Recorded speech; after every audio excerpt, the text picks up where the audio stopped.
to my channel. So by the title of this video, you guys already know what we're gonna be talking about. Your girl is a homeowner, okay? Yes, your girl is a homeowner. So I'm gonna let you guys know the process that I took or I went through to becoming a homeowner. So let's get started. Right, so I'm gonna give you guys a slight backstory of what led me to become a homeowner. So last year I was renting out a condo from a lady. And I always wanted to rent it out directly from a person versus getting a rental property from like an apartment complex, because I didn't want those bills, whereas like right when it's time for me to renew my lease, then my bill goes up. I wanted something a little bit more stable. So I thought it was smart for me to rent from somebody who, you know, was a direct owner of the property. So I did find somebody who owned the condo that I was renting out. But in December of last year, I went to Ghana, you know, during the holidays. And when I returned in January, about a week after, I get numerous calls from the lady who was renting out her property to me. And so she calls me and she's like, hey Agnes, I hope everything's okay. I just wanted you to know, like, there's something that's wrong. So I'm just like, and she tells me, I am so sorry. I'm unable to hold on to the condo. And she offers for me to buy it because she said that she's gonna have to put it on the market, which meant that I had to find a new place to live. I was planning on staying there for 2 years, and that's what our contract said. But unfortunately, she was selling it, and I was not about to buy it because that wasn't something that I saw as what I wanted to be my first property. So right there and then, you know, it was really, really stressful, especially when I didn't expect to move that drastically. So good thing is, before I left to Ghana, I was actually thinking about different homes and properties and stuff. And I actually got pre-approved. Now with the pre-approval process, basically you have to find yourself a lender, right? So number one, find yourself a lender. Now, the lender that I went to, they were very, very nice, is a lender that my mom used when she was buying her home. So I used the same lender because we had, you know, experience working with those people. So I got myself a lender and I got pre-approved. Your pre-approval, from my understanding, is based off of your credits. And they do ask you for numerous paperwork, your jobs, pay stubs, and then your bank statements. So you have to make sure that you keep those things in float. So if you're planning on buying a home, I would say that make sure that you don't have any lingering debt anywhere that hinders your credit score. And if you guys want to know more about like saving and how to keep your credit score afloat, just let me know down below in the comment section, and I'll make a separate video of how I was able to sustain a really good credit score at a young age. They collected paperwork from me, and then I got pre-approved. Now, in the beginning of this year, which is 2022, inflation was like very, very heavy, where interest rates were going high. Like it was going like this. And one thing that I regret doing is, if you guys get pre-approved, and you get a low rate, go ahead and lock it in. That's something that I did not do. And that's something that you tell your lender to go ahead and lock in that rate, because if I had done that, my interest rate would have probably been lower than it was after I closed. But I didn't do that. And I think it was mainly because I was kind of almost taking my time. The process of buying a house was very stressful. So it was just like you find a house and then somebody else gets it. It just kept on happening, so I didn't lock it in. So because I didn't lock it in, what I closed with was a little bit higher than I wanted to, but it's not really my fault, it's because of inflation. Secondly, you need to make sure that you get yourself a really good realtor. My sister had worked with a realtor named Mr. Christian, and this is him right here, guys. Mr. Christian. He is such a great realtor. He doesn't just see you as you know, a check. He sees you as, okay, this is somebody who, if you build great relationships with people, they're more prone to referring you to more people. And his main focus, that this is something that he always repeated, is that he cares about you as a person, because at the end of the day, you don't want to have a bad reputation while doing your job, because being a realtor, your reputation is what takes you to higher levels, gets you to more clients, etc. So I got myself a realtor, Mr. Christian, and that same day that I got that call, it was like early in the morning, I called Mr. Christian and he was like, oh, let's go see these houses right now. Okay, and that's the kind of energy that I needed. That same day, you know, I did cry a little bit, I'm not even gonna lie, because I was so stressed, because I didn't anticipate that I was gonna have to move so soon, and especially with work. And then I don't like moving. I don't know who likes moving, but I went ahead and I got up and I went to go see these homes. Now, one thing that I would say is, don't get too attached to a home. I've put in numerous offers into homes and I didn't get it. And like, when you see a house that you're like, okay, I could potentially get this, sometimes in my mind, I started planning. I knew where I wanted my living room. I knew how I wanted my dining room. I knew what I was gonna be doing to the rooms. It's just like, I already had pre-planned how I wanted my house to look. And the thing is, it was kind of not healthy, because after all of the houses that I put in an offer in my mind, I was already planning for it. And there were so many nights where I was sleepless because of the market and buying a home alone. It was just like, there was always something, always something, always something. Yeah, I was trying to find something. Always someone who had more money than me, or a cash offer that the sellers could not resist. And so I reached a point where I had to kind of take a break for a month. Even though I didn't have that much time left in the condo, I kind of had to take a breather, because it was emotionally draining me. And every time, it's just like, a house would be on the market and you blink and the house is gone. And that's why, like, I guess they were calling it a seller's market. People were selling their homes for ridiculous amounts of money, just because there was not, like, you know, there was not that much homes there to buy. So if you were selling your home, you're more likely gonna get way more money for your house than you would have got if the market was, like, you know, steady. So I finally found this house, and I was just like, at first I was like, I wanted a new build. I was like, let me go for a new build. Let me see if I can go for a new build, because I don't want to be, you know, like, I didn't like what I was going through. And I thought that with a new build, the process would be a little bit different, because I mean, if I see a house or a property that I like and they build it, it has my name on it.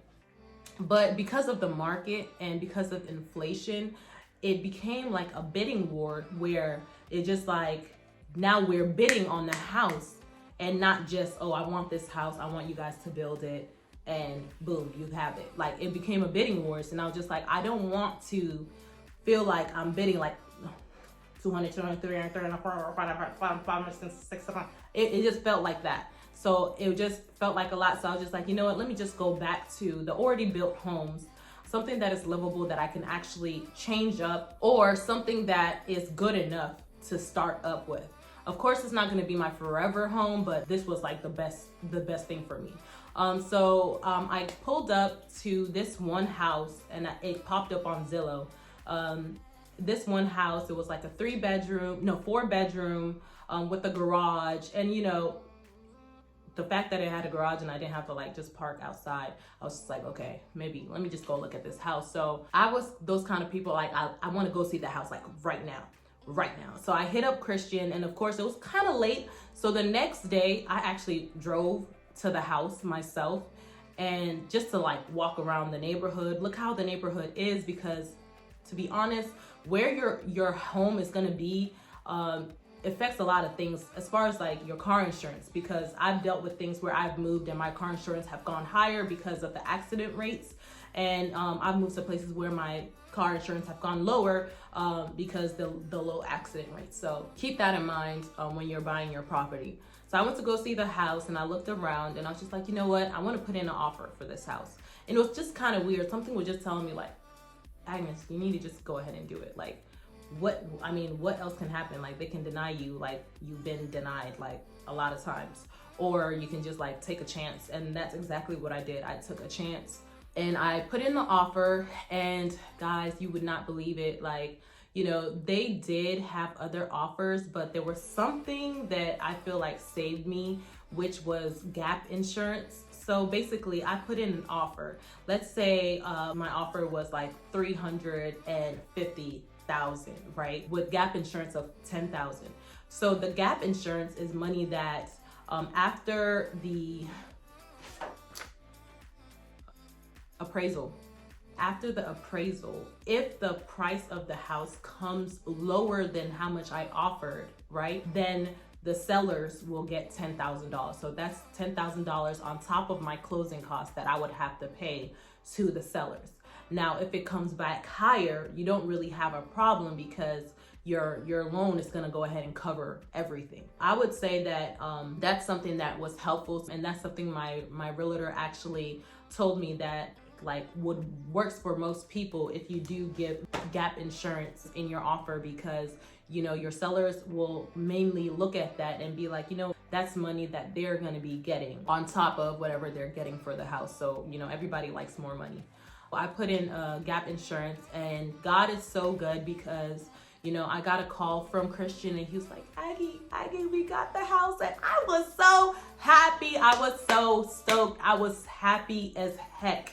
I was so happy because I was just like, it's a long time coming. Whole time, to be honest, it seemed longer than it was, but it wasn't really such a long time. It was like a couple months, but it just seemed so long because I just felt like somebody kept on hitting, like I'll get up and somebody smack me down. I'll get up and somebody smack me down. But that goes to show you that you should never just give up on anything that you want to put your all into, or you put your heart into, because you never know when God is going to pick you up from where life smacked you down at. I hope like you guys are understanding my analogies. So yeah, so he told me that I got the house. And so when I got the house, after we had to go through the inspection, and so you have various options with the inspection, whereas you can either choose with your offer, you can either choose to do no inspection. I do not recommend that because you do not want to end up with a house with major issues where you're gonna have to come out of pocket to fix a lot of things to make your house even livable. So I would say always get an inspection. I don't care how desperate you are, because you can get a house and it'll become more of a bill for you. Even though you're going to be paying your mortgage, you're going to have to pay a little bit more to cover that bill. So I wouldn't do anything without an inspection. Make sure you get an inspection. After you do the inspection, if there's anything that you want to do as far as like cosmetic, if you feel like you can do it yourself, this is something that Christian told me. If you feel like you can do it yourself, as time goes on, just go ahead and not even include it. But after the inspection, and then they'll let you do the pest control, which they'll go around and look to make sure you guys don't have any termites or anything in the home. So they came in to the home, they did termite inspection and like a regular inspection where they check your roof, they check your vent system, they'll check outside, they'll check your AC units, and basically they'll give you an outline of everything that is inside the house and like what condition it is in. Upon closing, your lender is gonna have to provide documentation to the seller's agent. So you have to just make sure that you stay on top of the paperwork. Like if they send you anything to sign or to look over, just make sure that you do read your paperwork. This is not school loans where you can just like skim through it until you get to the finish line. No, go ahead and read. Like I made sure that I read every fine print, because I didn't want to be at a place where I'm just standing there like I didn't know, but I had the opportunity to know and I just failed and neglected myself. Go ahead and look it up. If you don't understand something, you can ask your realtor, because your realtor works for you. So I was, like every 5 seconds I felt like I was calling Christian. And the thing is, he did a lot. He picked up the phone even at night, okay, like 8, 9, 10, 11. Like sometimes I'll even hit him up at 12, and if he's up, he'll just like text me back, get yourself somebody who is very responsive. That really helps your process and helps your nerves, especially when it's coming closer to closing. Once everything is done, just like I was saying, just make sure that your credit is good. You talk it over with your lender so you have an idea of how much money that you're bringing towards closing. When you're doing first-time homeowners program, I think that if your seller is accepting first-time homeowners program, I believe that they can give you some money towards closing. That wasn't the case that I had. So I had the money for closing, and then it's like closing costs, and then after the house was appraised, thank God the house was appraised for higher than my offer price, so I didn't have to pay that extra gap insurance that I put on my property.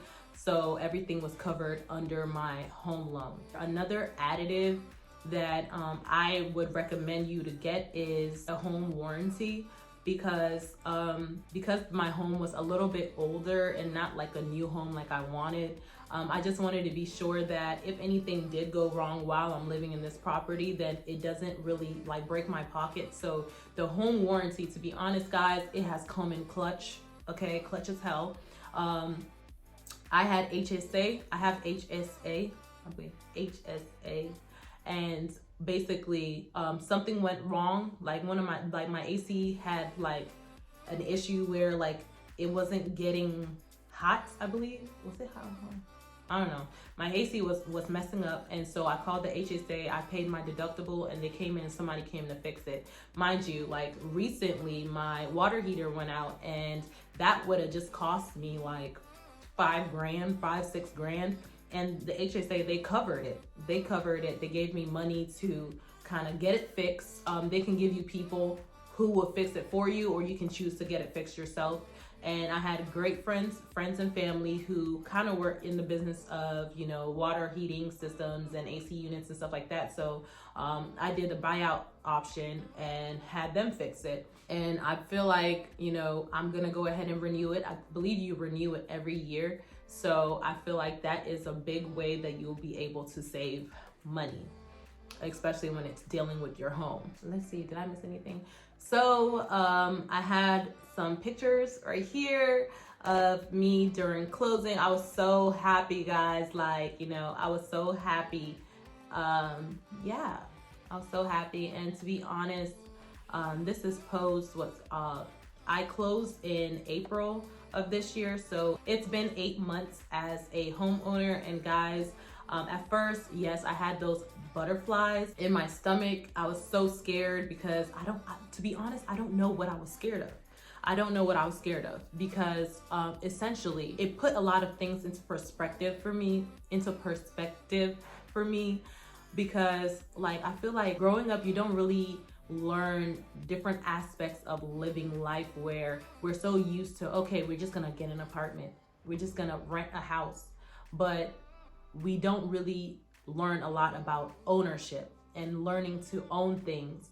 It was like my scare was that me renting, if anything went wrong, I could just call the person who owns the place and just be like, hey, there's something wrong with this, and then they just come out and fix it.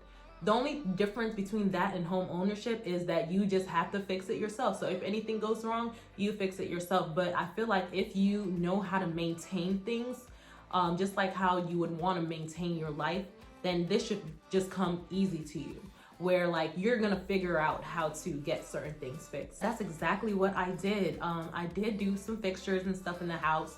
I'm not all the way done. So when I am done, I should be done soon. I will give you guys a home tour. I think I hit on everything that I wanted to hit on. So most importantly, don't be scared. Don't be scared at all. Just take that leap of faith. At the end of the day, you owning a house is an investment for you. Because the house appraised for higher than I offered, they are still gonna buy it. I still bought it for how much I offered, which means that my house already has equity. So let's say if I want to sell it later on, it'll have more equity, so I'll get more money for the house. I believe that's all. So I just have 5 tips for you guys. The first one is just take care of your credit. Just take care of your finances, because a lot of times if you're not like Jay-Z or Beyonce or, you know, some millionaire, your credit is very important. So just go ahead and take care of your credit, because essentially if you're trying to buy anything big like a house, a car, it will come to play, and it may help you or hinder you. So just take care of your credit. And then secondly, make sure you shop around for lenders, shop around for realtors. I feel like word of mouth works more so, but like you can try your luck with anybody you find on like Redfin or something. Just go ahead and shop around, and don't just stick with somebody because you think they know what they're doing. Like, try and find somebody who is personable, somebody who sees you and it's not just a check, but somebody who will actually cares about you as the person. And it's kind of hard to find those people, but I feel like if you trust in your gut, you're gonna find that person that you absolutely trust. And third, just keep up with your shit. Like, if they need anything, just be on your ones and twos. If they need anything, just get right on it, because that's ultimately going to help your process towards closing. Four, which is, I feel like, is really, really important. While you're trying to buy a house, make sure that you're not trying to do too much as far as buying other things, opening any other line of credit, because that also can bring your credit score down. And make sure that you lock your rate in at a good rate. If you don't think that it's time, or the market is like really bad, I think that now interest rates are like 6 point something, 7 point something. That's terrible. Hell. But regardless of that, to be honest, if you do have the money and it's within your finances, I would tell you to get it now, because the market's not going to stay the same. It's not going to continuously drop. The market might crash, or something's going to happen along the way with the market where you can then refinance your home to lower your costs. And then last but not least, breathe, pray, eat, okay? Try to not overthink. It's crazy me telling you not to overthink, and I'm the biggest overthinker. Try not to overthink things and just give everything to God. Just pray about a lot of things, and I would tell you not to tell a lot of people, just like your family. The only people like your family and your close friends should know, or even that, if you don't feel like telling anybody but your family, just keep it at that, because I feel like sometimes if you start sharing news that is not permanent yet, it hurts you a little bit more. So just stay prayed up and just have faith, and everything's gonna be good. So that is all that I have to say for this video. Those are my little gems and stuff. So if you guys do have any more questions for me regarding the home buying process, you can leave that down below, and I'll be sure to answer them at a timely manner. If you guys are not already subscribed to my channel, don't forget to click that subscribe button and become a part of the Aggie family. Thank you guys so much again. Like, comment, and subscribe, and I'll see you again in my next video. Bye.